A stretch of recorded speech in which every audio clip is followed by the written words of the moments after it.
Por Onda, la superestación 91.5 FM de Puerto La Cruz. Este programa de frecuencia educativa llega a ustedes gracias a Vivo, diseño de soluciones para tus ambientes.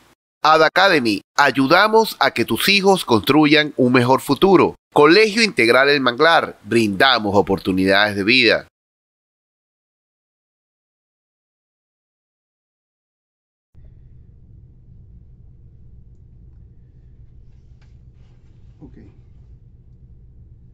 De vuelta en Frecuencia Educativa, este sábado maravilloso. Seguro usted está en su casa compartiendo con su esposa, con su mamá, con su tía, en este momento con un café. Y la conversación que vamos a tener hoy es importante que usted se siente con su esposa, o si está en casa, que escuche muy bien, porque nuestra invitada es especialista en eso de poder dar luces en la atención de los adolescentes y los jóvenes.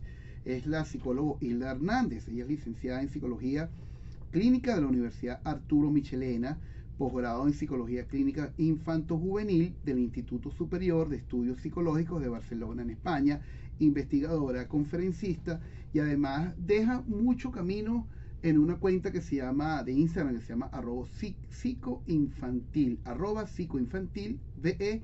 Allí pueden seguirla y por supuesto van a ver toda la cantidad de herramientas y tips que le entrega a la familia y por supuesto todo el mundo de la educación, que ella también se ha volcado a eso de poder darle formación a profesores y a comunidades enteras de escuela. Entonces es importante lo que vayamos a decir acá.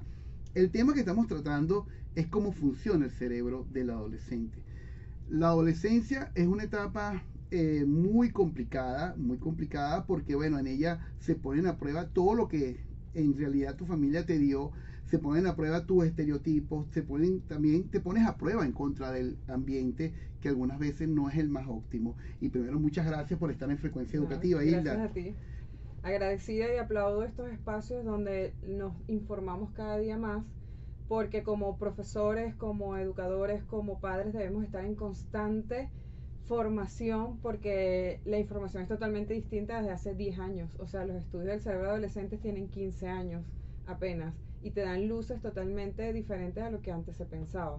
Escuchábamos a Francisco Mora Teruel, que es un especialista en el tema de todo lo que es neurociencia, y él decía que el cerebro del adolescente pareciera que funciona distinto. ¿Funciona distinto por qué, estimada? Funciona distinto porque entra en remodelación. Pasa algo que se llama poda neuronal, donde coloquialmente me deshago de aquellas cosas que ya no me funcionan porque estoy en otro ambiente, en otras demandas, y voy adquiriendo herramientas que me van a funcionar para la adultez. Por eso es que esta etapa de transición, que es la adolescencia, que es compleja porque ocurren muchos cambios, es necesaria, porque no puedo saltar de la infancia directamente a la adultez. No voy a poder adaptarme, no voy a poder funcionar de forma adecuada. Y una de las cosas que pasa el adolescente es poder entender que es parte de una sociedad. Pero también el adolescente va entregando algunas cosas que tienen que ver con su personalidad para poder validarse con grupos. Y desde mi perspectiva como educador, yo siempre he visto a la adolescencia como una etapa siempre en riesgo de social, en riesgo por distintas cosas que ocurren en el ambiente. Hoy día, ¿cuáles son las amenazas que el adolescente puede enfrentar? Sin duda son personas vulnerables. Esta es una etapa de mucha vulnerabilidad donde hay muchas conductas de riesgo, y ahora tenemos un agregado que quizás antes no lo teníamos, que es la tecnología. Las redes sociales, el uso del teléfono, sí están expuestos a muchas más otras cosas que quizás nosotros no lo estuvimos. Nosotros hemos trabajado entre abril y mayo con el tema de la educación emocional, y hemos percibido también, como desde el área de la educación, que la mayoría de los psicólogos y especialistas que han transitado por Frecuencia Educativa durante estos 2 meses hacen como una especie de revisión de las emociones y entender que las emociones son fundamentales para el ser humano y poder de cierta manera canalizarlos para poder tener una mirada mucho más eficiente de trabajo en sociedad. ¿Cómo funcionan las emociones en los adolescentes? Son más intensas. por un desarrollo cerebral tienen mayor sensibilidad a ciertas situaciones, y lo que para el adulto puede ser una tontería, para ese adolescente es muy importante. Más que está en un mundo donde la parte social, las opiniones, el cómo me desenvuelvo toma gran importancia. Yo recuerdo cuando yo estaba pequeño y adolescente, yo tenía un tema de peso importante, pesaba sobre los 120 kilos. Y siempre le tenía como cuidado al tema de los sobrenombres y por supuesto como que a la mirada o al juicio de mis compañeros. Y eso me hizo tener una actitud como mucho más violenta, porque bueno, hubo una respuesta y las respuestas siempre no eran a ver, tan adecuadas a la situación. Pero eso, el no poder manejar esas emociones, me catalogaba a mí como una persona, bueno, que ten cuidado con Víctor porque él va a reaccionar. ¿Cómo hacen los adolescentes hoy día con todo lo que ellos viven alrededor en cuanto a esas amenazas, al tema del acoso, al tema del bullying o al tema de juicios? Yo lo que he notado es que esta generación está más informada de la parte emocional, pero tienen unos padres que no recibieron educación en ese sentido. Entonces el adolescente nos está comunicando lo que les está pasando, lo que les está incomodando, pero el adulto es el que no sabe manejar esta situación. A veces los adolescentes piden asistir a consulta psicológica porque identifican ciertas cosas que deben manejar, pero el papá o la mamá dicen, no, esto no es para tanto, estás exagerando, tienes todo, ¿cómo te vas a enrollar por eso? Entonces hay como un contraste, ¿no? En lo que era la crianza de ahora y lo que quizás es la crianza y la información que hay ahorita también. Hay un aspecto importante que en relación a lo que estás diciendo, es que todas las personas que han pasado por aquí han dicho lo mismo que tú. Es decir, la familia tiene que formarse. Si no se forma, no va a poder entender. Yo que tengo un niño de 3 años, podemos entender que si yo no lo canalizo y puedo entender cómo está él, no puedo de cierta manera acompañarlo. Nosotros vamos a una pausa y ya regresamos.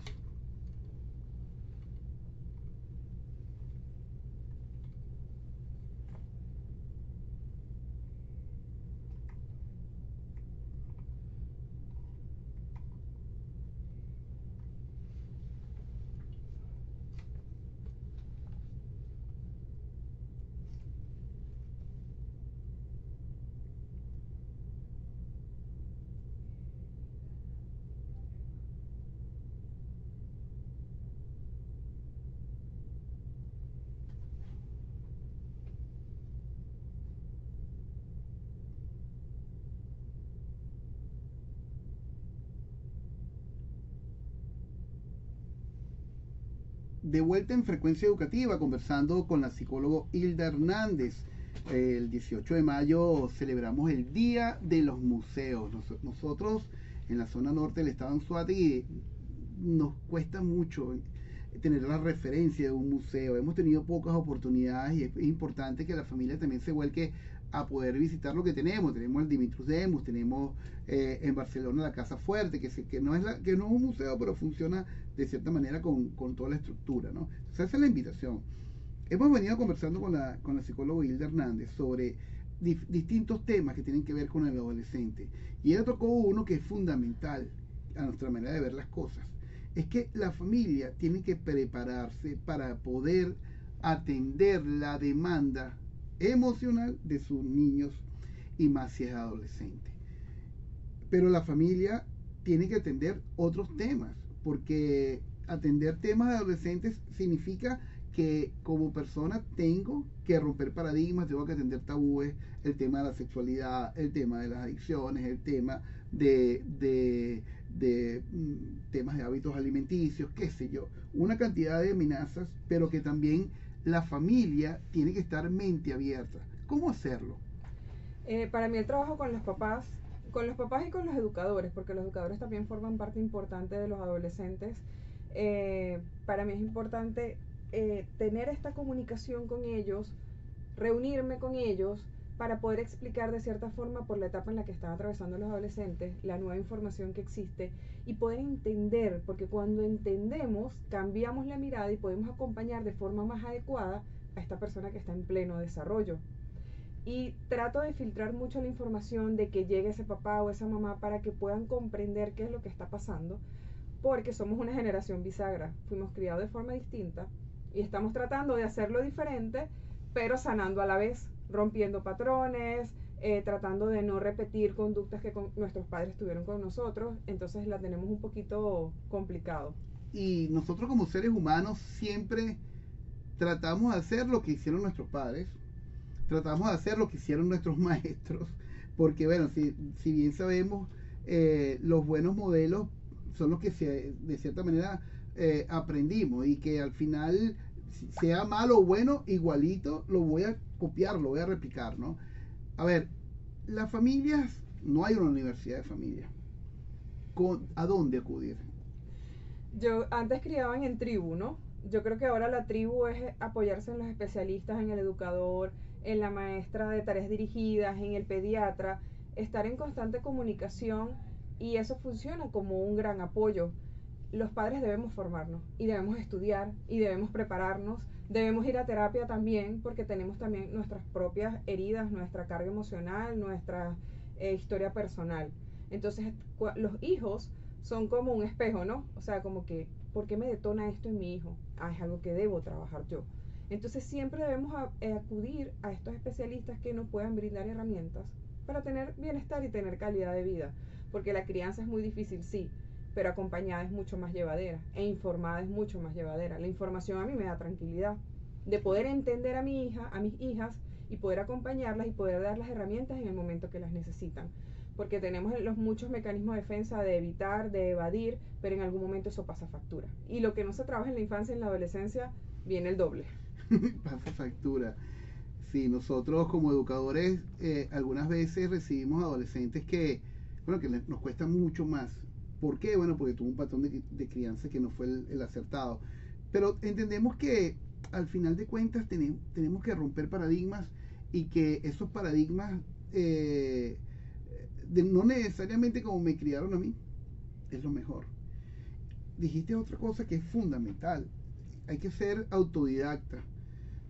A ver, yo estoy volviendo a estudiar cosas, desde teoría psicológica hasta nuevas metodologías. ¿Por qué? Porque tengo un niño de 3 años. Y entender a mi hijo de 3 años algunas veces me cuesta. Y si lo mido por la regla del educador, a lo mejor no es lo acertado. No es lo acertado porque a lo mejor no le conviene y no le sirve. Porque es un niño de 3 años, yo estoy más en el área de la adolescencia y quiero hacer cosas que al final no le van a llegar. Pero sí he tenido que volver a estudiar, he tenido que conseguirme con el libro de psicología de la McGraw-Hill, ya me lo estoy releyendo para poder tener una visión. Y hoy día pareciera que personas como tú, que contribuyen en la formación autodidacta, porque cuando uno lee tu Instagram, uno puede ciertamente nutrirse, porque te da la herramienta, pero también te da la referencia, y que al final te puedes voltear a la literatura para poder entender. Y esto es algo que se debe hacer con mucha disciplina, porque como tú dices, al final ese niño se va a convertir en el ciudadano del futuro. Y la familia, a ver, ¿y qué otros canales? Porque está el de ser autodidacta, las escuelas para padres. Tú también tú has hecho una campaña de momentos para integrar a la familia, no solamente a los docentes, ¿cierto? Sí, me encanta trabajar directamente con las mamás, porque creo que a mí la maternidad, después que me convertí en madre, me dio como otras luces de, ok, aquí no es solo dar herramientas, recomendaciones, atender al niño, abordar al adolescente, sino que hay unos papás que acompañan a esta persona, y me enfoco mucho en las mamás porque estudio la salud mental materna y veo cómo esta maternidad hoy en día es totalmente diferente. Y ahorita que acabamos de celebrar el Día de las Madres, me doy cuenta que la crianza ahorita es como muy sola. La crianza es muy distinta a como era antes. Vemos mamás solas, mamás que cumplen diferentes roles, hay otras exigencias, hay otras demandas. El tiempo pasa como demasiado rápido, el ritmo de vida que tenemos ahorita, más las redes sociales, la tecnología. Yo creo que los hijos también son un termómetro, y los hijos nos están exigiendo cosas distintas, que lo que aplicábamos antes ya no funciona. Y en el próximo segmento vamos a abordar el tema cómo funciona el adolescente ante la adversidad, para poder entenderle esto y por supuesto la familia. El 18 de mayo de 1804 en París, el Senado de Francia proclama al emperador Napoleón Bonaparte. Craso error. Vamos a una pausa y ya regresamos.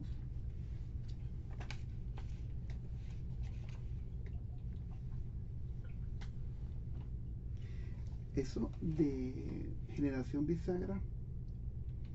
No, es un término coloquial que utilizan algunos especialistas, pero no es algo así como formal. ¿Tus hijas qué edad tienen ahorita?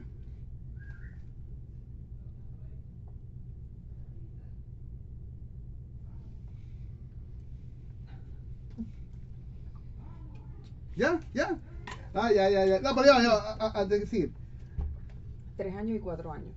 ¿Y qué edad tienes tú? 34. Ok. Claro, o sea, tus papás deben tener mi edad. Mi mamá tiene desde del 60. Ah, bueno, yo soy del 69, o sea, ella me lleva a mí como cuánto. Y mi papá es del 64. O sea, que más o menos somos contemporáneos. Y yo tengo un niño de 3 años, entonces imagínate tú. O sea, el salto es, Sí, el claro. salto es muy Lo que duro. tú viviste no es lo que está viviendo tu hijo ahorita. Pero lo que él está viviendo te despierta cosas a ti. ¿Sabes? Por Complejo. supuesto. No. O sea, yo tengo que ponerme los zapatos de trote y correr más rápido. Sí. Y poder entender cosas. Madre mía. Bueno.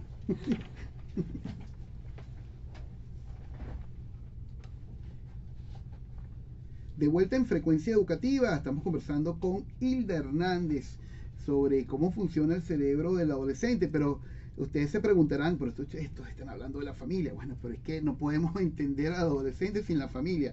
Y poder saber, a ver, porque cuando el adolescente tiene como diferentes frentes, o sea, está el adolescente que está en la escuela, está el adolescente que va al deporte, está el adolescente que tiene el reto de la sociabilidad y por supuesto tiene el adolescente que tiene aspiraciones y demandas, pero también tiene un adolescente frente a un país.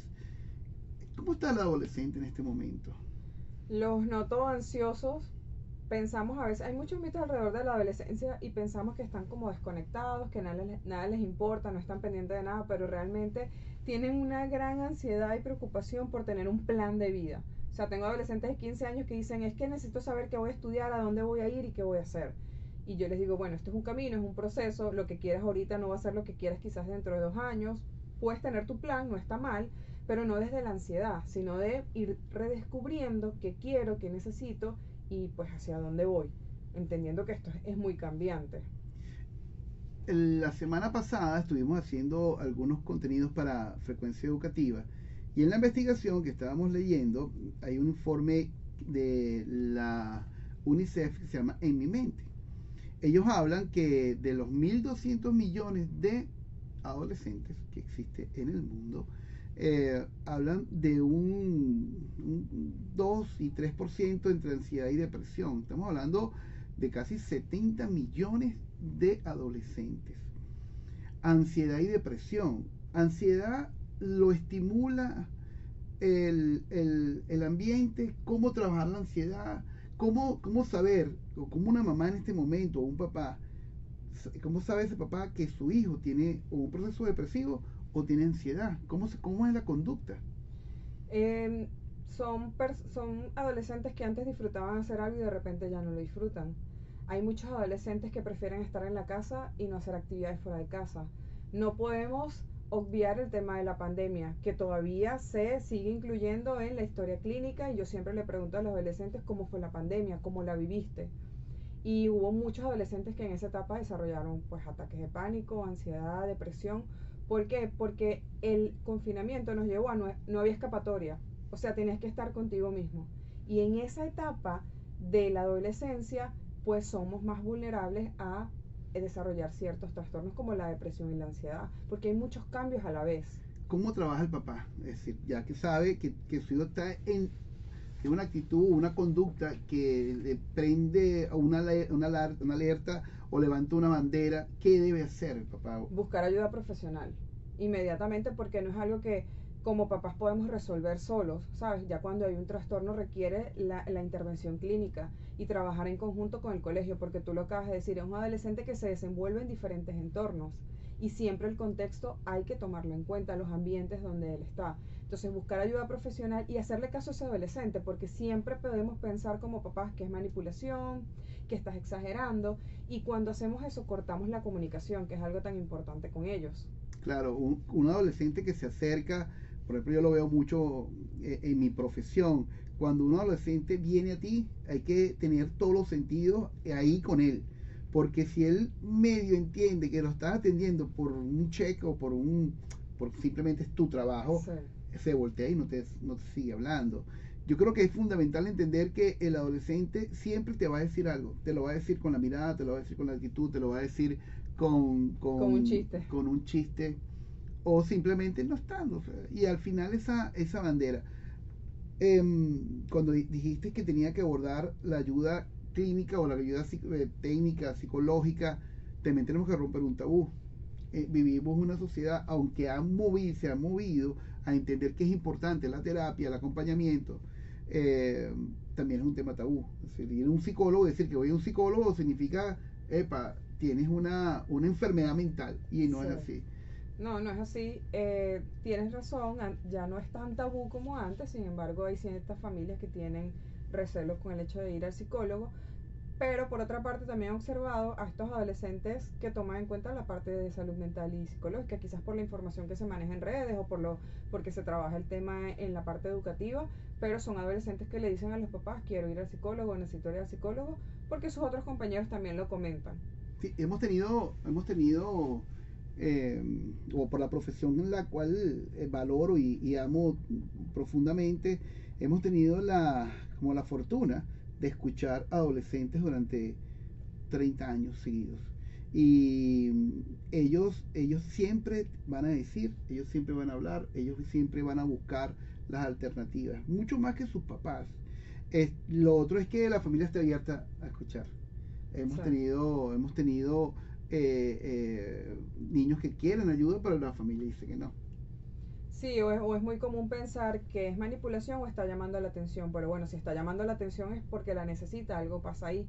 Siempre le explico a los papás, las conductas llamativas, esas banderas rojas, son conductas que los papás muchas veces buscan eliminar, pero no es suficiente, es como un maquillaje, hay que buscar qué hay debajo de eso. Si bajó las notas no es la nota, sino por qué bajó las notas, qué pasa a nivel emocional, hay cambios a nivel físico que les está afectando, está pasando algo en el ambiente escolar, o sea, hay que indagar para poder ayudar a ese adolescente. Totalmente, totalmente. Mira, Hilda, esta es una conversación súper buena y el tiempo va corriendo. Entonces, fíjate, el 18 de mayo también, pero del año 1872, nace el escritor y filósofo y matemático Bertrand Russell. Vamos a una pausa y ya regresamos.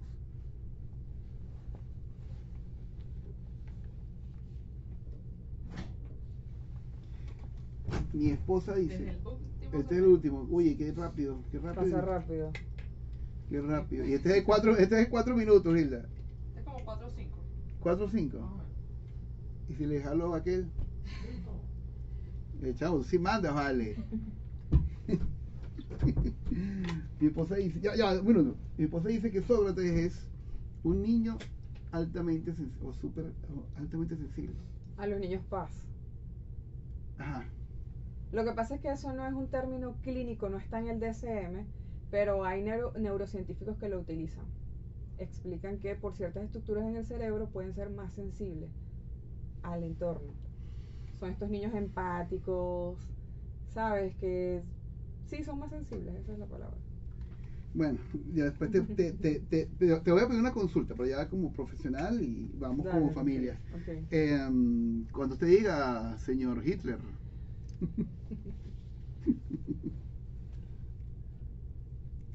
De vuelta en Frecuencia Educativa, así se trabaja en Onda, con la sonrisa siempre en la cara.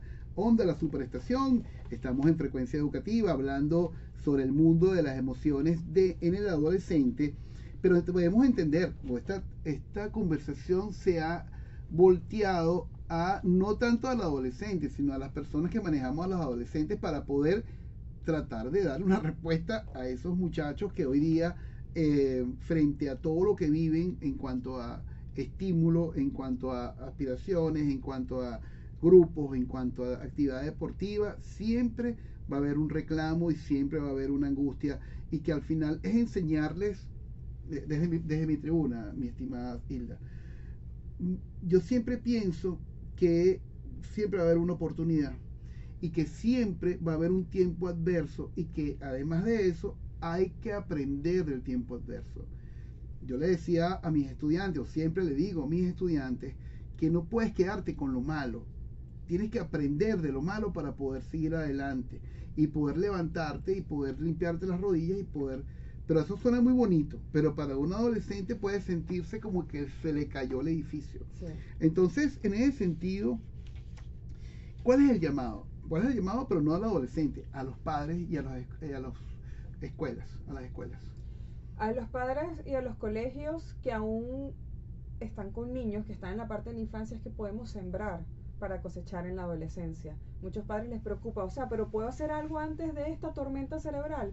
Sí, puedes sembrar comunicación, confianza, inteligencia emocional y llegar un poquito más preparados a esta remodelación que sucede en la adolescencia. Para mí la comunicación es súper importante. ¿Y cómo cuidamos esa comunicación? Con confianza. Es que vienes a mí y yo te escucho, es que yo te presto atención, es que yo valido lo que tú estás sintiendo. Porque por temor o por creencias erróneas, lo primero que hacemos es, no es para tanto, eso no es así, estás exagerando, o etiquetar y enjuiciar. Eso corta por completo la comunicación. Y si en la adolescencia no hay comunicación, ahí sí la tenemos más difícil. Sí, la tenemos súper difícil porque yo creo que hay un señor que se llama el juez Calatayud, él es de España, se hizo muy viral hace mucho tiempo porque él decía que bueno, tú no puedes ser amigo de tu hijo porque luego lo dejas huérfano, tú eres papá de tu hijo. Yo creo que, no tan rudo, pero por ahí va el camino, es decir, no puedes ser tan flexible para que tu hijo se convierta en tu partner o en tu amigo, en tu brother, no. Tienes que ser flexible para que él entienda tu autoridad y que pueda tú servirle como la tabla que te va a salvar cuando te ahogues. Y que al final no entres en el tema de los juicios. Y quitarnos los juicios cuando hablamos con un adolescente. Porque además, en mi caso, yo que soy del año 69, tú eres mucho más joven que yo, pero hoy vivimos una sociedad que los estereotipos de mi época se fueron, ya no son. Sí. Y yo creo que el equilibrio en la crianza, que es difícil, pero bueno, siempre hay que intentarlo, es que enseñarle a nuestros hijos que nuestro amor es incondicional hacia ellos. No hay nada que cambie el amor que uno siente por ellos, pero que el amor también implica límites y que no siempre nuestros hijos van a estar contentos con esos límites, pero soy yo quien dirige ese barco mientras ese niño o ese adolescente está pasando por un proceso de inmadurez. Entonces siempre va a estar mi orientación. Pero hemos confundido una cosa con la otra. Pensamos que poner límites es quitar amor o que dar mucho amor es malcriar. Entonces ahí tenemos como que estamos un poquito empastelados. Y siempre debemos saber cuáles son mis límites no negociables, mis límites negociables y enseñarle a ese niño, a ese adolescente que conmigo está seguro y conmigo siempre puede contar. Totalmente de acuerdo contigo. Hilda, si hay un papá, una mamá, alguien en este momento que quiera ubicarte, ¿cómo te ubica? ¿Cómo puede llegar a ti? Por mi número de teléfono 0424-882-4634 y por Instagram psicoinfantilve. Por ahí siempre estoy conectada y me estoy comunicando. Muchas gracias, Hilda, por estar en Frecuencia Educativa. Nosotros estamos muy contentos de que hayas participado en este seriado que se ha alargado. Desde abril estamos hablando de educación emocional. Y vamos a seguir, en mayo nos quedan 2 fines de semana y vamos a tratar de colocar en junio un último programa para concluir todo lo que ustedes han dicho, especialistas por acá, a través de la importancia de la educación emocional. Incluso esta mañana hablaba con profesores de la UPEL que están haciendo un posgrado y un doctorado o intentando hacerlo en neurociencias, en poder, por favor, en poder llevar a cabo un proyecto que se eleve a través de una cátedra de educación emocional en el sistema educativo venezolano. Nosotros nos despedimos de esta manera. Trabajamos para ustedes en la gerencia de producción, Jesús Salazar, en la jefatura de producción, Stephanie Alcalá, en la grabación y edición, mi amigo y hermano, el señor Luis Rodríguez, en la asistencia de producción, Corina Rodríguez, y ante los micrófonos, Víctor Pinzón, certificado de locución 59015. productor nacional independiente 32509. Por favor, ve a nuestra vitrina @OndaPLC y visita nuestra página web www.mundour.com. Dios lo bendiga. El látigo. No. Este programa de Frecuencia Educativa llegó a ustedes gracias a Vivo, diseño de soluciones para tus ambientes. Ad Academy, ayudamos a que tus hijos construyan un mejor futuro. Colegio Integral El Manglar, brindamos oportunidades de vida.